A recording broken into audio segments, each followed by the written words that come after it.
බැලුවද miss T-shirt ටික හරියට තියනව නේද? ඔව්වනේ හිතුවටත් වඩා හොඳටම තියෙනවා ටී-ෂර්ට් එක.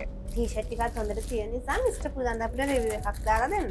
මට ඔයාලගේ ලින්ක් එක දෙන්නකෝ මම රිවිව් එකක් දාලා දෙන්නම්. මිස්ගේ ෆෝන් එකෙන් මෙතෙන් ටැප් කරන්න පෙතර පුදන් අපිට රිවිව් එකක් දාන්න.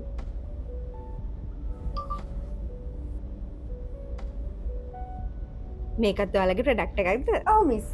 මේක තමයි ලංකාවේ පළවෙනි වතාවට NFC ටැග් එකක් එක්කෙන අපේ අලුත්ම ස්මාර්ට් ටී-ෂර්ට් එක. මේ NFC ටැග් එක ටැප් කරාම ඔයාලගේ වෙබ්සයිට් එක හරි ඔයාලගේ සෝෂල් මීඩියා ප්‍රොෆයිල්ස් හරි ඕපන් වෙන විදිහට නැත්නම් ඔයාලගේ ලොකේෂන් කන්ටැක්ට් ඩීටේල්ස් ෂෙයා වෙන විදිහට එහෙමත් නැත්නම් ටැප් කරපු ගමන් ඔයාලගේ මොබයිල් නම්බර් එකට කෝල් එකක් එන විදිහට වගේ ඕනම විදිහකට ඔයාලට මේ NFC ටැග් එක ප්‍රෝග්‍රෑම් කරගන්න පුළුවන්. ඉතින් කඳුරට අපෙන් විතරක්ම කරගන්න පුළුවන් මේ වගේ next level smart t-shirt එකක් ඔයාලගේ කම්පැනි එකටත් කරගන්න දැන්ම අපිව කන්ටැක්ට් කරගන්න. අපේ කඳුරට ටී-ෂර්ට්ස්